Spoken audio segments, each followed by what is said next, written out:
kabajamtoota daawwattoota hordoftootaa fi dhaggeeffattoota yookaan immoo deeggartoota waraana bilisummaa Oromoo keessattiyyuu qeerroo WBO support network dhaabbata jedhamu yookaan immoo peejii jedhamu fayyadamtanii akkasumallee bahaadhiyaan kaabaa kibbaanii biyya laaf biyya keessaatiin waraana keessan waraana bilisummaa Oromoo daawoo keessan waraana bilisummaa Oromoo gaachana keessan waraana bilisummaa Oromoo waraana sirna garboonfataa sirna naftanyaa sirna abisiniyaa waggaa tokkoof yookaan jaarraa tokkoof walakkaa nu garboomse kana ofirraa kaasuuf waraana haleellaa diina irratti yeroo yeroon taasisaa jiru gargaaruudhaaf qabeenya qabdanirraa akkasumallee dafqa keessanirraa wareegama kaffaltanii maallaqaan illee ta'u kophee garaagaraa kan nu bittanii akkasumallee gara fuulduraatti illee deeggarsa garaagaraa kan nu gochuuf nu wareegaa jirtan hundi keessanii kabajaaf jaalala guddaa isinii qabna gara fuula duraatti taateen kun yookaan kanneen isin gochaa jirtan kun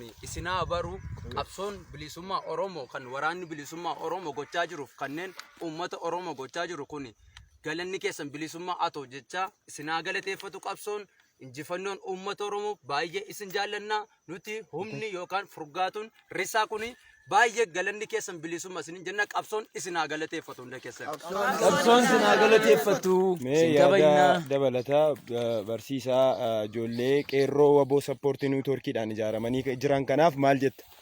Ani egaa waan hin jedhu hin qabu akka kana bareennee kophee akka kana bareedu gumaacha akka kanaa kan nu godhanii isaanumadha argaa jirtu kophee isaanirra jiru kophee nurra jiru kophee ajaa'ibaa jechuudha. Waan isaan godhan otoo hin taane yaada isaaniitu guddaadha. Warri kaanillee akka isaanirraa baratanii hojii guddaa kana hojjetan qabsoo isaanii akka isaan tumsatan ergaa dabarsuun barbaada. Isaan kanaan immoo waan jennu hin qabnu qabsoon humti isaan haa galateeffattu galanni isaanii bilisummaa ishee nuti barbaannu sana haa ta'u. Jaalkiyyaattillee yaada qabdu inuma qabda jedhee yaada. Atis waa jedhiniiti waan isaan jedhan dhaggeeffanname.